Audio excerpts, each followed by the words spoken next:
Mind blowing, right? I know I had the exact same reaction when I saw the studio for the first time. Hey guys, I'm Saurav. Welcome to the channel. Hope you guys are doing good. In this video, we have Eric Pare with us. This video is very special.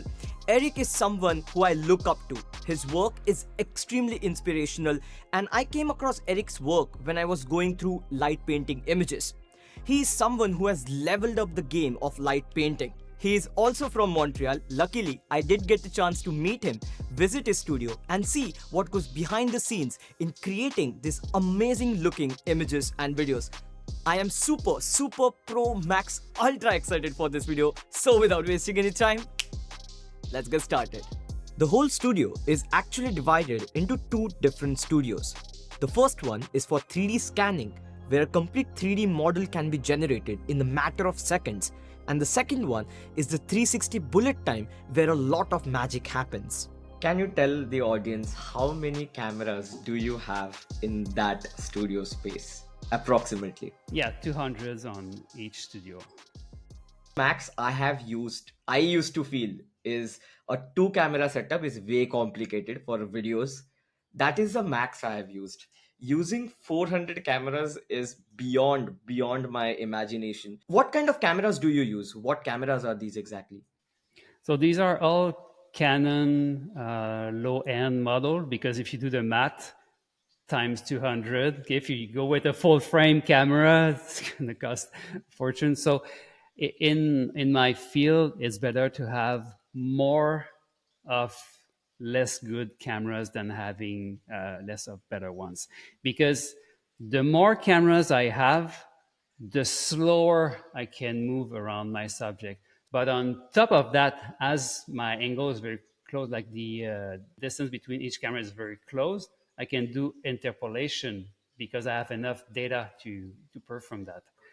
So having more cameras allows me to have even more cameras in post-production.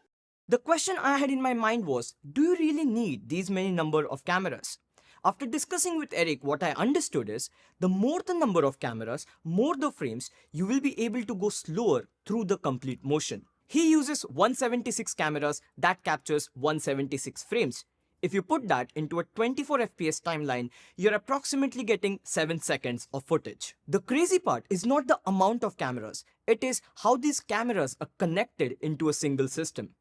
You know, between the camera and the computer is just a USB cable, but you won't put 200 USB devices on one computer. I mean, you could probably, but it won't be very fast. So the way we manage to have something fast and reliable is to use Ethernet. So each Raspberry Pi handles 4 cameras. So then that goes fast between 4 cameras to the Raspberry Pi, and then 2.5 gigabit network, sending that to a main computer, which is crushing out the files, generating MP4 file, ready for preview within just a few seconds. The reason I'm so impressed is, he is the mastermind behind this system. He is not only a photographer, he is also a computer engineer. When he started with multi-camera setups, he did not have much reference. He actually coded the software that is required to support the hardware. He used his knowledge of technology, coding, photography, and integrated into this crazy studio setup. Both the studios use the same basic structure of cameras and Raspberry Pis, but they function in a different manner. In the 3D scanning studio, the cameras are positioned at different angles, capturing different parts of the body. All the cameras are exactly at the same focal length, and they shoot pictures exactly at the same time without any delay. The pictures are then transferred to the computer, and the 3D model is generated using the software. In the first setup, what I saw was all the cameras are taking pictures at the exact same moment, right? There is no delay.